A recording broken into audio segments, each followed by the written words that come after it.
This video is made possible by Practical Defense Systems, the best online security training at the lowest prices. You can start your security career today online at pdsclasses.com. Check them out. Praise the Lord and pass the ammunition. It's time for the GunGuyTV podcast. Hi, this is Joel Persinger. I'm the Gun Guy. Thank you very much for listening to my podcast and supporting GunGuyTV. I'm very grateful that you do all of that. While we were at SHOT Show, we did a number of interviews with folks while sitting in the press room. Among those interviews was a very key and informative interview in which we discussed what's going on currently with cases at the Supreme Court, as well as how those cases might affect my home state of California. I was very fortunate to have Rick Travis from the California Rifle and Pistol Association, Sam Paredes from Gun Owners of California, and Chuck Michel, an attorney for both the NRA and CRPA, and the volunteer president of the California Rifle and Pistol Association as my guests. Now, as I've done in the previous interview we did from SHOT Show, I'm not going to divide this in half as I normally do with my podcast. So the entire thing is going to be publicly available, syndicated on your favorite podcast player. We'll also post copies of it on YouTube and the other video destinations. Next time around, we'll get back to the 50-50 split of the podcast. But in this one, I want to make sure, since the information is extremely important, that it's available to everyone, not just my Patreon subscribers. Additionally, I'm not going to place any ads or calls to action in the podcast because it interrupts the discussion, so I won't be doing that there. What I will do is say to you here, if you'd like to support GunGuyTV and support this podcast, you can do so a couple of different ways, one of which is to shop Amazon using our Amazon link. That helps us a ton. It helps us fund this effort to keep you informed. You can find that link at our website at GunGuy.tv. Here's the interview. So we have the cadre, the three amigos here who generally you don't see at the same time in the same place, which is kind of amazing. We've got Rick Travis from CRPA. We've got Chuck Michel, who's the president of CRPA and an outstanding attorney by all reports. I never had to hire him for anything. I'm grateful, but but from what I understand, I have, and I resemble that remark. He agreed. And there you are, 100%. And the incomparable and amazing Sam Paredes, my friend, is here as well. So I'm really grateful. So now I have a feeling that I don't have to say a whole heck of a lot. I just have to ask you guys, what's happening in California? Well, you start. All right, I'll start. Just when you thought the storm was over and that they couldn't do anything to control firearms and trample on the Constitution and the Second Amendment, the legislature is going to be doing more stuff. Yes, we got expanded gun violence restraining orders, red flag laws for those of you outside of the state. We've got gun rationing where we're not allowed to buy any more than one gun per month.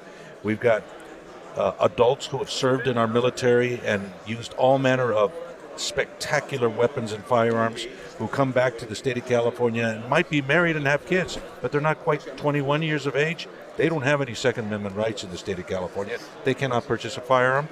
We've got ammunition. We have.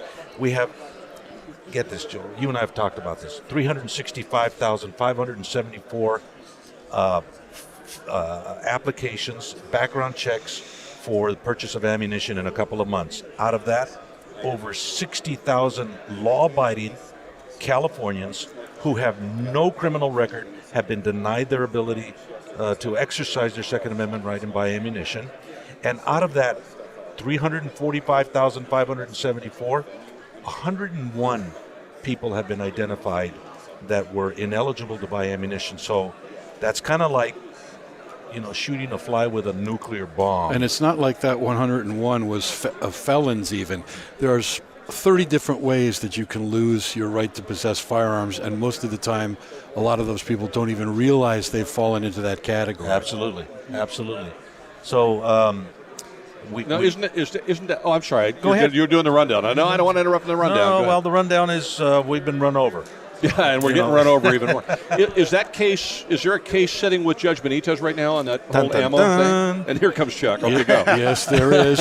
Where Judge Benitez gave us that great ruling in the large 10-plus round magazine case that gave us Freedom Week, where we brought 1 million magazines that could hold over 10 rounds into the state of California after a 20-year drought.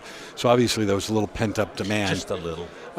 And when we filed the Rohde case, Kim Rohde, who we all know and love, Olympic gold medalist, she's a great gal. We were just awesome. visiting her downstairs. She's awesome. She's our lead plaintiff, and she and 68,000 other law-abiding California gun owners are having a hell of a time trying to buy ammunition. And so we filed a lawsuit shortly after that law took effect, with her as the lead plaintiff, and it's with Judge Benitez. We moved for a preliminary injunction, and he's considering it. He's had it under submission. He's had a couple other high-profile cases which may have been taking up some of his time, but we're expecting a ruling any day now there. And all the digits are crossed that he's going to do it again for us, because this is such a ridiculous infringement on the right to keep and bear arms. You can't, the reality is that this is part of Gavin Newsom's war on the gun culture. He wants to murder the gun culture, make it as expensive as it can be,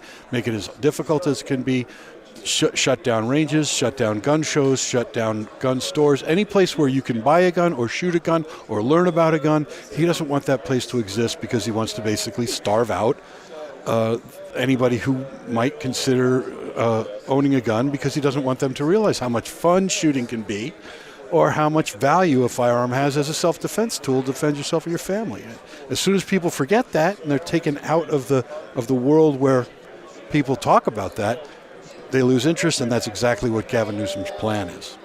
So we're very, very hopeful that with that lawsuit and dozens of others that CRPA and NRA and GOC have going on in California right now against all manner of things, with many more to come. We just need to keep fundraising, frankly, to pay the lawyers. And we give very reduced nonprofit charity rates to CRPA and NRA and GOC, but still I can't do it. My wife won't let me do it for nothing. We do give reduced rates to all those, but I could use some paying business. So if you have a legal problem, give us a call. We do land use, environmental, labor law, employment law, and we have lots of corporate clients that we help, and those are for-profit clients. So. Well, being the owner of a successful work. business, if I need an attorney, I will call you. There you go. I do hope that I don't need one for a while. The last time I needed one was a few years ago, and we were very successful, but I really would rather not repeat I should have been a dentist, because at least people realize, first of all, they have to go there a couple times a year, and they realize, okay, it's a necessary evil. I don't mind paying my $100. Right, yeah. And then the dentist has 1,000 clients, right? Because everybody's got teeth, babe. And they don't mind coming back. Right. But I have 100 clients, and they hate me. Because they never want to see. Once I'm done with helping them out, they never want to see a lawyer again for the rest of their lives. Yeah, exactly. It's not such as you. It's the whole legal gamut that's around the whole thing. Yeah. It's the whole thing. Yeah, exactly. How are Trump's federal picks helping us? Oh, the composition of the notoriously, historically, very, very progressive Ninth Circuit used to be 2-to-1. Democrats versus Republican appointees. So it was heavily stacked progressive. Through a number of retirements and deaths, there's been more positions opened up that Trump's been able to fill. Right now it's about 6-4. So we're almost even.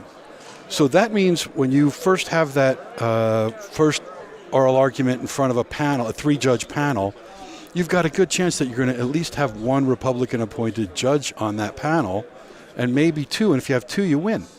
So it dramatically changes the odds and the philosophy that you're facing when you argue a case to a Ninth Circuit bench now, because there's much greater chance there's going to be at least one Republican appointee on that bench. Unfortunately, it's not quite that simple. You can't just say that the Democrat judges are going to rule against the Second Amendment and the Republicans are going to rule for it, but at least the Ninth Circuit has shown a tendency, an inclination to bend over backwards intellectually in order to uphold gun control laws. So we had that great Heller ruling in 2008, then the McDonald ruling in 2010, and we've had a decade of courts ignoring basically the mandates of those 2 cases. So you know what David Hardy said way back in 2008 when that came down, everybody says, oh great, this is the beginning of the end of gun control. He said, no, this is the end of the beginning. And that's exactly what it was. That was the end of the beginning. Now we've had the middle, I hope. And maybe we're going to, with the Supreme Court ruling in either the New York State Rifle and Pistol Association versus New York City case, or one of the other Second Amendment challenges cases that are queued up behind that, if they decide that that case is moot and don't answer it directly in that case. The Supreme Court's going to decide what the standard of review is. In other words, how much scrutiny does a gun control law get when it's being challenged on Second Amendment grounds? And we're very, very hopeful that the Supreme Court is going to give the Second Amendment back its teeth. And we're going to have a Second Amendment that means something, and that governments can't just make stuff up and not be challenged when they come up with this, pocket fuzz to justify the laws that they're passing.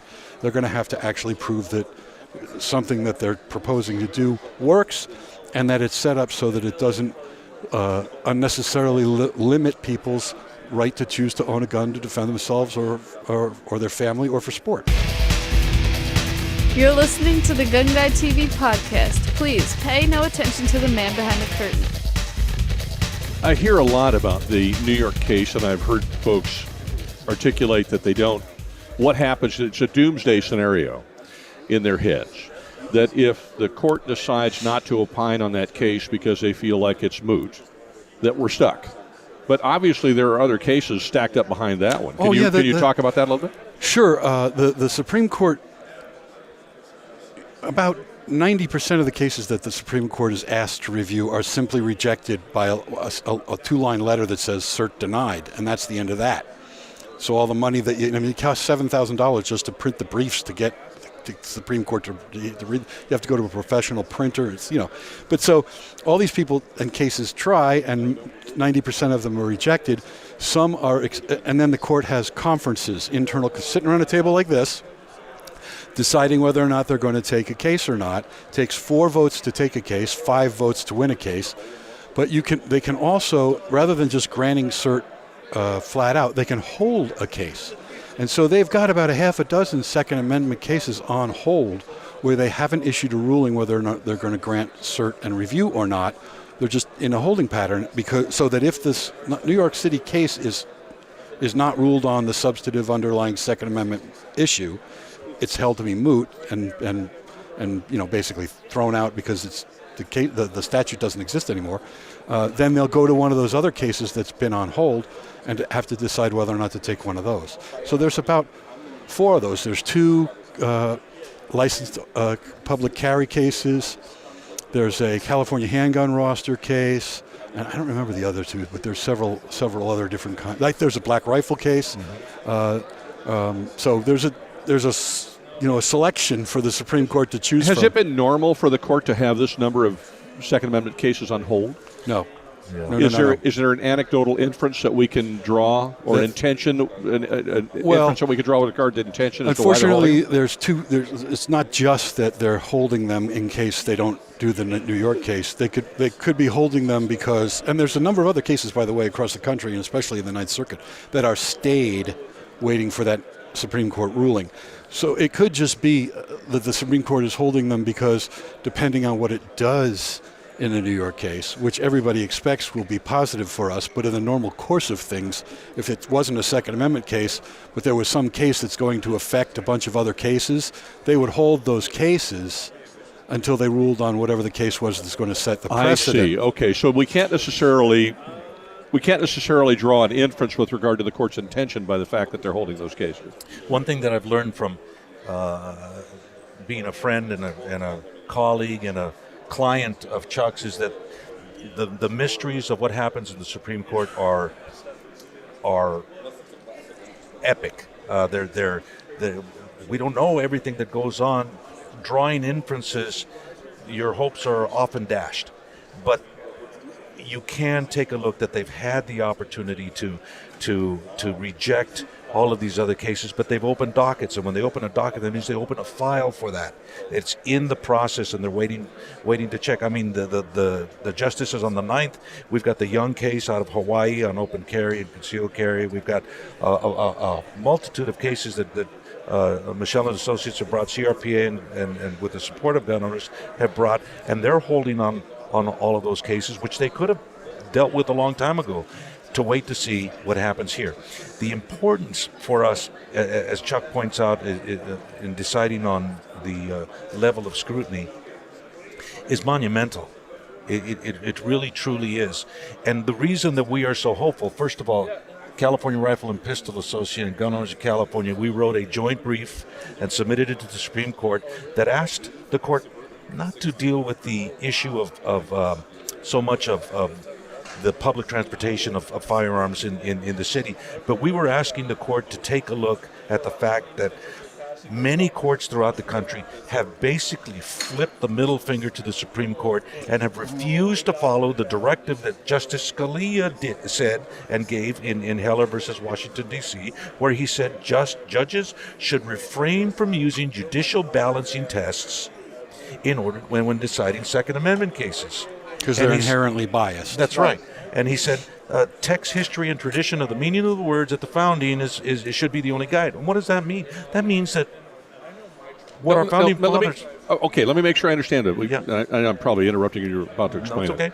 When you're talking about text, history, and tradition, you're talking about the text, history, and tradition at the time... At the founding. It was written. That's correct. Not text, history, tradition in 2010. Well, you can look at history since it was written, and that's what the other side's trying to do. Sam's opening up a really interesting and somewhat arcane and legalese topic here. I'm a legal geek. But the standard of review, typically they had, if you're doing a First Amendment case, they have rational basis, which means anything the legislature says they're going to accept and no law is ever struck down, basically, or some kind of intermediate scrutiny or strict scrutiny where it has to be a compelling governmental interest and the law has to be narrowly tailored so that it doesn't unnecessarily impact people in accomplishing whatever that compelling governmental interest is. So strict scrutiny, often laws are struck down on First Amendment grounds. And in fact, we had the challenge to the gun show ban, which brought a First Amendment challenge, and that court said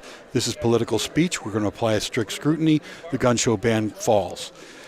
The trend now, and this is what Kavanaugh subscribes to, and Gorsuch, and most of the conservative judges on the current court, is this text, history, and tradition is called originalist approach. What is this law supposed to do in the first place? And so our position is, there are very few gun control laws that have ever really existed throughout history, and so it's going to be very difficult to justify most gun control laws when you apply the text, history, and tradition test. But interestingly enough, Michael Bloomberg sees this coming, and he has already gone out and started funding scholarship. You can look at the Duke Firearms Law Center. They're already cranking out all this stuff. They have the whole history of all the laws that have existed throughout since the Second Amendment was passed, and all these articles about what text, history, and tradition means, and how it's going to cause all kinds of problems. I mean, they're already trying to influence. They're already gearing up to fight back when and if the text, history, and tradition test becomes the standard of review for Second Amendment challenges. So this is lawyers. This is like one of the most significant civil rights cases that has ever come down the pike. Brown versus Board of Education's got nothing on this jurisdictional development here, and the arguments that's going on about what the standard of review should be and when the government can and cannot restrict your right to keep and bear arms. Well, I think you're right. I mean, we're in the weeds, but at the same time, while we're in the weeds, Rick and I have talked about this many times. So Sam and I have as well. That if the average gun owner, that's me. I went to college and I got great grades, but I didn't graduate. So I'm one of those average gun owners, right? The average gun owner doesn't necessarily have the time, desire, maybe the desire, but not the time to really get into the weeds and understand this stuff. And as a result, it's very easy to be this guy who thinks, well, it's not a big deal to fight a court case. It's not a big deal to fund a court case. Why is it so difficult to figure that? And you're laughing, No. But I think this is a realistic problem that we have. You're absolutely right. Remember, the issues in Heller were, is it a collective right of a militia or is it an individual right? So that's one big battle of the scholars, battle of the big brains to try and decide what's right. Then the second Well, it sounds like a relatively elementary question, but it's not. No, which is why Scalia's opinion is, 100 pages long with, 2/3 of it is all about history. It's not even a legal analysis, it's a historical analysis. And then we had the incorporation question. Is the Second Amendment incorporated into the Bill of Rights through the 14th Amendment? This was McDonald. Right. Yeah. Those of us who took a civics class may remember this little exercise about how the Bill of Rights did not apply to the states initially, and then the 14th Amendment came along and incorporated most of those rights, but not every single one of the 10 Bill of Rights.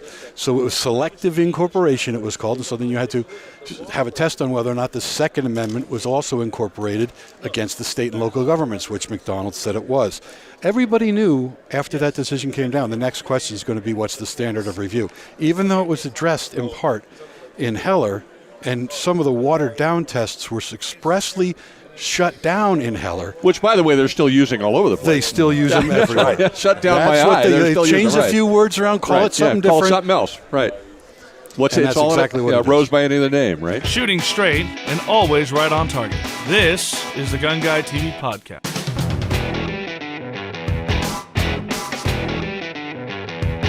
So what we're really hoping for, to get to the bottom line here in the Supreme Court, either the New York City case comes down and says, everybody's been applying the wrong standard of review, here's the right standard of review, and then they're going to take all those cases that are lined up behind it, and they're going to do what's called a GVR, grant, vacate, and remand. So they're going to grant certiorari, they're going to vacate the lower court decision, they're going to remand it back to the lower court again and say, redecide this case now in light of what we just said. So if they don't do that to New York, then it just means another one flips into that case and all the rest still stay on hold. And then whatever the new case is decided, and then you got the GVR on the rest. Is this why judges like Judge Benitez and so on seem to be dragged? I don't know if they're dragging their feet, but it seems like it's taking them longer to come up with a decision on certain cases. Are they holding these in kind of in abeyance, waiting for that decision from the Supreme Court? I don't think that. The Ninth Circuit has stayed some cases, like they stayed a couple of CCW public carry challenges that we have. So they're waiting. So a court can decide I'm going to wait, but typically it's an appellate court, not a trial court. I see. Okay. In this case, though, any time a judge is getting ready to do some kind of a decision that's going to be heavily publicized and then scrutinized, they know it's going to be appealed. So Judge Benitez knows no matter what he does in the ammo case, it will be appealed, and so he's probably. It's probably, the odds are that what he's doing is just doing a thorough job. He's trying to make his decision bulletproof. Much like he did with the magazine deal, because that thing's amazing. Not being a lawyer, but still having savvy. I'm a business guy, so I've hired a lot of lawyers in my life, read a lot of legal stuff. So it's my 6th business I own, just to give you an idea. So I'm sitting there reading his decision. I'm just marveling at the depth. It's a work of art. It is a work of art. It's the depth that he went to. It should be taught in classrooms as civic government. It looked like something that should have come out of the Supreme Court. It was really amazing. This is what some of the lawyers that are very anxious. They're true believers. They're anxious to try and move the ball downfield and get some more Second Amendment rulings. Not to mention some of these lawyers just hope to get a shot at, for a lawyer. Like a baseball player, when you get into the majors, you're going to the show. If you get to the Supreme Court, you're going to the show. You shouldn't go to the show. Lawyers should not. There's lawyers who have done 50 or 100 Supreme Court cases. A Supreme Court argument can turn on a dime, and if you don't have the entire vast knowledge.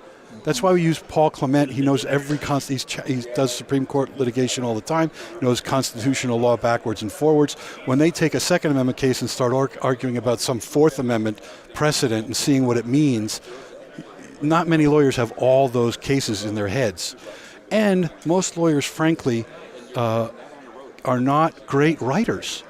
You don't have to be a great writer to be a lawyer in most cases, but to be a good advocate for a civil right that's emerging, like the Second Amendment, you have to be able to write persuasively, and it's a very rare skill, frankly. That's why the lawyers that get right out of law school right now are getting in Los Angeles County. They get the lawyers are picked. They want the lawyers that had they want the law students that had a law review background. They wrote as part of their legal education and got graded and got A's. Those guys now step out of a law school into a downtown law firm that's looking for their writing skills, and they're paid $195,000 a year first year out of law school. That's how rare that skill is. You guys are encouraging the tar out of me here. I mean, I don't know whether this is going to go well or poorly, but it sounds like it's heading in the right direction. Well, we got the right lawyers. I'm not even talking about me. I mean, we have a team. We have a lot of great lawyers, great writers, great scholars, all over the country that are working together on these strategically selected cases.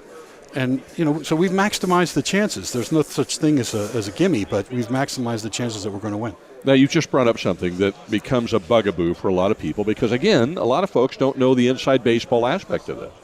The whole idea of selecting cases strategically. Can you touch upon that? Well, yeah, courts are influenced, hopefully not too much, but the reality is you have to take it into consideration. They're influenced by bad press and by human emotions and by emotional appeals. So the first test case that you want to bring to that's why in the Heller case, it was this law that went so far in your house you couldn't have a loaded gun ready to defend your family. In your house. So there's no controversy about carrying guns in public or any of the other controversial aspects. They picked a very narrow issue. And then in the McDonald case, it was a similar law in Chicago that was used to test the incorporation doctrine. Well, since then, we tried to do, like our first case that we did after McDonald came down was a challenge to San Francisco's lock storage mandate.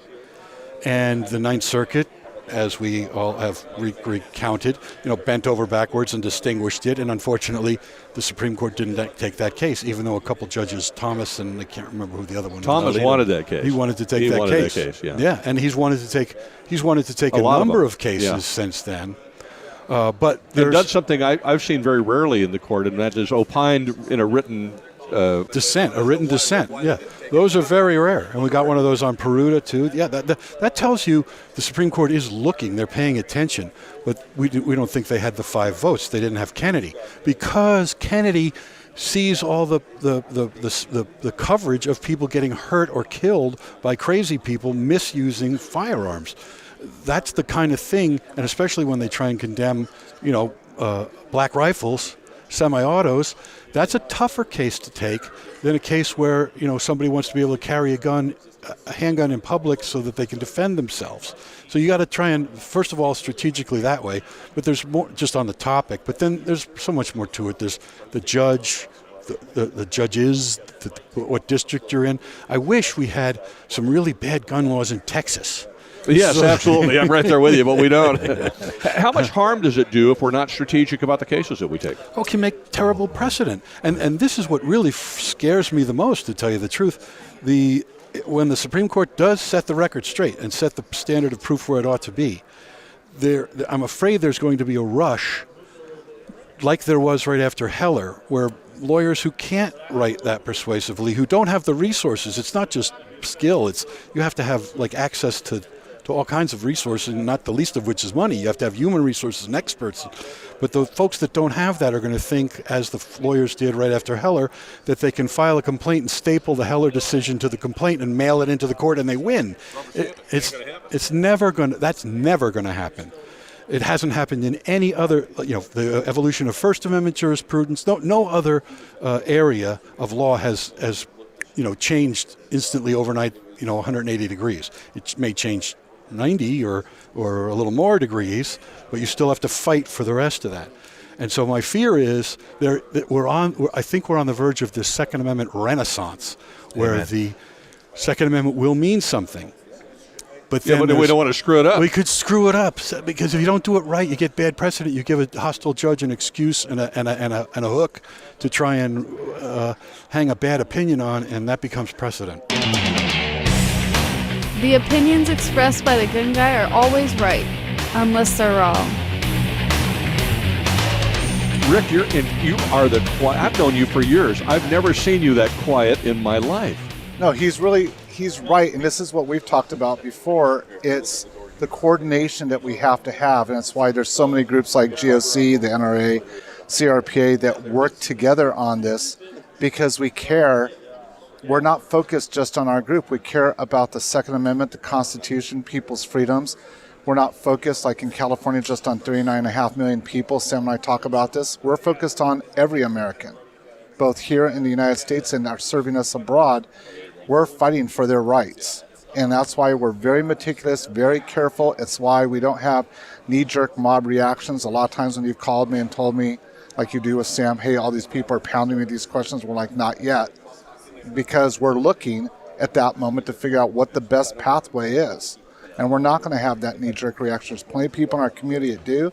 But it's like Chuck says, sometimes, the best will-meaning attitude done that way can hurt all of us deeply and for a long period of time. I want to change the subject briefly because I want to lift you guys up a little bit. I think it doesn't happen often enough. You guys are all sharp, well-educated men, and you certainly could be making an awful lot more money if you were focused on other stuff, but you're not. I have heard, for example, comments like, well, Chuck's only the president of CRPA because he gets business from them. And that's absolutely nonsense. Yeah. Boy, and so I'm going to bring it up right now to call it exactly what it is. It's nonsense, and I'm going to open it up for you guys to make any comments about that if you wish, but I'm going to say right now that if you're feeling that way and you're listening to this, these men have dedicated their lives and time and effort and a lot more than most people do to this fight. And they certainly could be making an awful lot more money and sitting in, the Bahamas drinking a Mai Tai or whatever if they wished. I'm going to say, Chuck, I think sometimes people think he makes all this money. He doesn't. He gives an extremely deep discount. Joel, you and I have talked on programs how much law costs. Chuck does a lot of things pro bono for the community. He takes a big hit being up front. There's times that we are behind in trying to catch up with donations and fundraisers to pay his bills. And we're not the only organizations had to do that. And this man extends himself all the time way out ahead of the front to protect all of us and doesn't get near the credit he should. Joel, I'm a life member of CRPA, proudly so. Me too. And I can tell you that in this time in history, having Chuck Michel as the president of CRPA is a God-given blessing, in my opinion, because he is the right man to focus an incredibly historical and heralded organization that has been in California for 145 years. 145 years, mind you. And in this point in history, they are leading and doing exactly what needs to be done. And with any other leadership, it couldn't happen because the stars weren't aligned and they are now. Now, I get the pleasure of working with Chuck a lot, and I can tell you that gun owners and CRPA, even the NRA here in California, those of us who have to lobby the legislature and work with these state associations, among state associations, I'm sure we are the lowest paid of any executives of any organization. I for sure am probably in the low 2 or 3% of any paid lobbyist in the state of Sacramento. I am an armchair lawyer. Thankfully, I have the assistance of an actual one. Of an actual one who knows what he's talking about. But more importantly, we are all extremely passionate, like yourself, and are willing to sacrifice a lot. Yeah, we could be doing other things and enjoying it, but there's no pleasure in knowing that we could affect the restoration of the Second Amendment, not only in California but nationwide, by what we do. And that is a huge responsibility.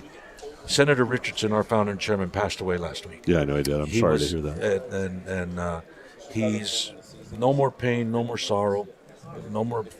He's where he needs to be, but he left us with a legacy. And he left us with the tools and the expertise and the knowledge on how to fight effectively. And that's what we're doing. So anybody who's out there criticizing CRPA or Gun Owners California, or even NRA in California, or any of the organizations, hey, I'm sorry. You have no your arguments don't qualify. They're just, you don't know what you're talking about. We're all, as best we can be, CCW holders, unless you live in LA County. I'm so sorry, Chuck. But it's ridiculous. We are all Don't get me started. shooters. We're all shooters. We all train. We're hunters. Rick has a huge passion for leading CRPA in the hunting arena. Vastly needed, because that's an essential part, not the reason for the Second Amendment, but an essential part of the Second Amendment. And that's why we do this. As gun owners, we have this unfortunate habit of fighting with each other when we ought to be fighting for each other, in which case we'd be doing a lot better. So to your point, we've got to at some point stop doing that. Poor Chuck's not going to get a word in because now Rick wants to come out of there. I talked too long anyway. Go ahead. Go ahead. But, to that point, all three of us are very blessed because we have wives that are for what we're doing. Absolutely. Well, you count four of us because I got the same because thing. Yeah. all of our wives do not see us, have had to do a lot of things with our kids because we're out here on the front lines so that the people we represent don't have to do that. But all of our wives have been incredibly supportive, and I think a lot of times people that criticize all of us don't realize our families are also making an incredible sacrifice for us to be able to do this. Especially when you live in LA County and you are demonized for representing the NRA. People want to call you names, and they've actually attacked my wife because just for being married to me. So but it's not like you're getting paid a bundle to be the volunteer president of the California Rifle and Pistol Association. I decided a long time ago. I came out of law school. I got one of those big firm jobs. I worked there for 4 years and realized this isn't how I want to do it. Most lawyers spend their whole life fighting over money, fighting another lawyer over money for their client. It's all about money. And you can make a lot of money if you help people fight for their money. Oh, I've had people fight for my money, and they charge me a lot to do it. I get it. But so then you can choose to do something that means something to you, and the three of us have all done that. And so I'm proud to have given so much pro bono time and been recognized over the years for the pro bono time. Now, I do have a law firm, and I do have skilled lawyers there's a team gun lawyers that do work for the NRA and CRPA, but the billing on those is much lower than our standard commercial clients. But that said, the folks at this table working for CRPA, we've taken CRPA from 4 employees to 20 in the last 4 years. We're doing a lot more than we used to do. One of the things we have done, and I know Sam does, is we have a board with a finance committee and an outside auditor and an accountant that monitors those books and makes sure that nobody's playing any games. Because with some nonprofits in California and Colorado and some other places, there are guys who are into it not necessarily as much for the cause as it's not nonprofit. Right. It's deemed a nonprofit, but it's not actually. Well, I get it. Yeah. But then the problem is that even if you had an inkling to do that, which you don't, the hyper focus on firearms advocacy organizations, if you ever got sideways of any of that, they'd be on you like ugly on an ape. But you have to be careful who you're giving money to, and the other thing is, we don't need new associations. If you think you have a good idea, come on down, join CRPA, join GOC, because the problem is creating any kind of a business, and it doesn't matter if it's profit or nonprofit, you still have to have an office space and desks and chairs and a computer and a phone system and you just double the cost of running the thing. Yes. So all you're doing is creating a redundant infrastructure that CRPA has, built over the last 145 years. We don't need to waste the money on that. Put it into the cause. Saving the Second Amendment, one episode at a time. This is the GunGuyTV podcast. there is an old saying that the way to win a war is to divide and conquer. Right. So, we divide as gun owners. I see it happen all the time. It's the craziest thing. You and I have talked about the hunters who don't care about the 3-gun guys and so on. But even within, it seems like, well, I don't like the particular way that you do this, Sam, and so I'm going to start an organization to compete with you. And all we're doing is we're doing the enemy's work for them. And what winds up happening is they zero in. Social media has made fundraising a lot less expensive than it used to be. Yeah, but a lot more challenging at the same time. Yeah. But if you can come up with an angle. Mm-hmm. And a lot of people use the lawsuits as an angle, even though they don't necessarily have those qualified lawyers on the other side of that. That's the appeal that seems to be people, especially in California, seem most responsive to. Because the reality is the litigation is probably our best hope. Absolutely. Because the legislature is so rigged in California and other states. I got to tell you, Sam, you go up in front of that legislature all the time, and you're still, I'm going to say reasonably, just to hedge my bet, you're still a reasonably sane person. And I don't know how in the world you manage that, because that's a cuckoo house, like one I've not run into in a long time. Well, one thing that I learned over many years of being a son-in-law and student of Senator Richardson and confrontational politics is that you understand the nature of your opposition. And you understand that it isn't you that's the problem, it's they are the problem, and you have to figure out a way to impact them and affect them and hurt them in their elected positions. For the longest time, we were very successful at that. From 1975 to 1989, there wasn't an anti-gun law that was passed in the state legislature. None. There were none. 1989, we had the assault weapons ban and kind of broke the dam loose. The Democrats rigged the redistricting and made sure that they had more of their folks elected. And then from then on, it's just been falling to the left. But we understand that. And we understand that is a battlefront that no matter what, we have to fight in. So I go in there knowing that I'm going to get my keister handed to me legislatively, but inside I am just overjoyed knowing that we're going to have fun in elections, politically hurting some of these people, and the work that we have been doing, and it hasn't been recent, it has taken years of hard work and coordination amongst our organizations and in filing these lawsuits and supporting them with friend of the court briefs, in bringing these new legal theories to the court, and having the opportunity to present them. That brings me joy, because I know that in my lifetime, the Second Amendment is going to be restored, and I'm going to have the opportunity to go to that state legislature and tell them, oh yeah, you are the author of this anti-gun law.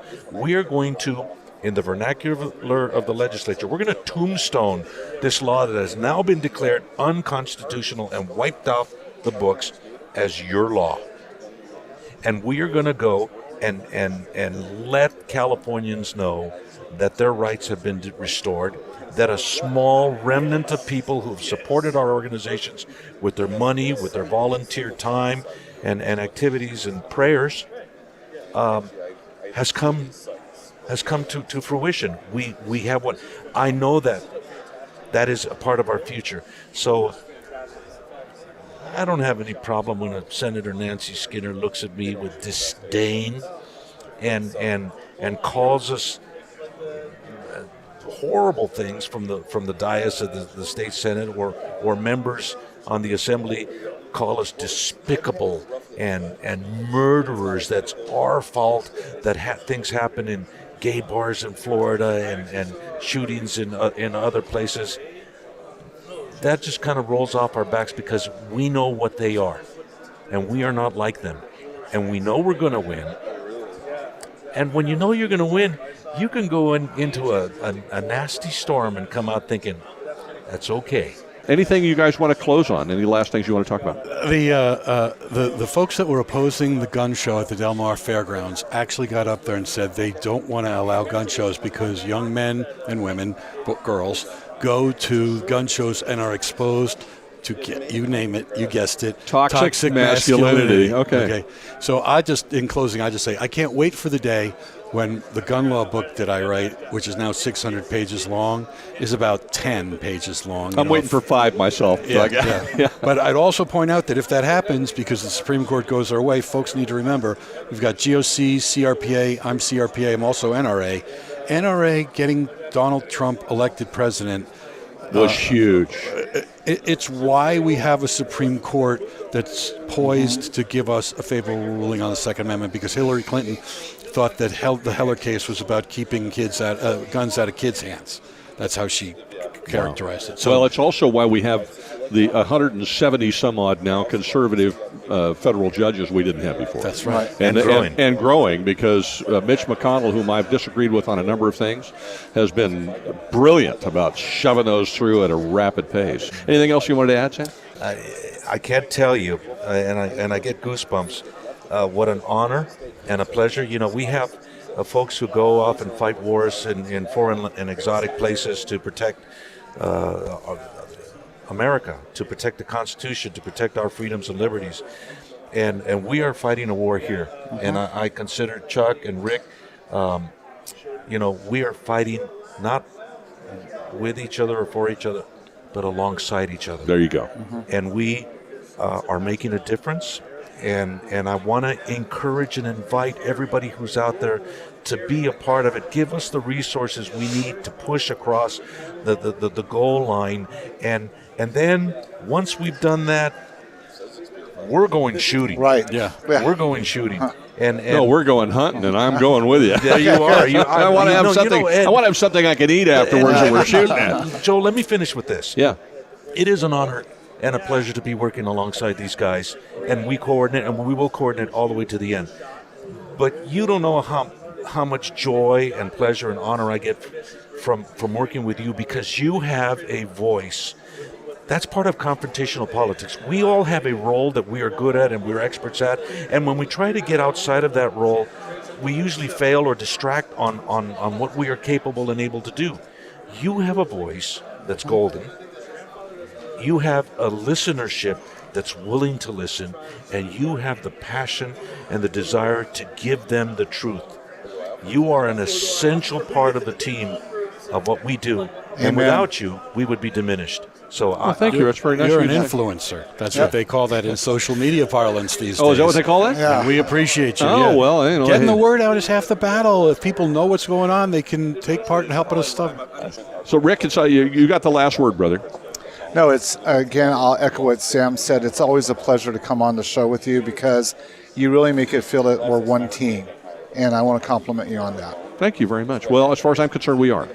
So thank you guys very much for coming. I really do appreciate it. Have a wonderful show. Thank you, Chuck. We get pizza now? Yeah, if you stick around, you do. Yeah, Cal brought it. Absolutely. Stick around and have some pizza. Okay. All right, guys. Talk to you later. Thank you. Once again, thank you very much for all of your support and for listening to GunGuyTV's Firearms Podcast. I'm very grateful that you do what you do. Have a wonderful week, and wherever you go, whatever you do, please be safe. You've been listening to the GunGuyTV podcast.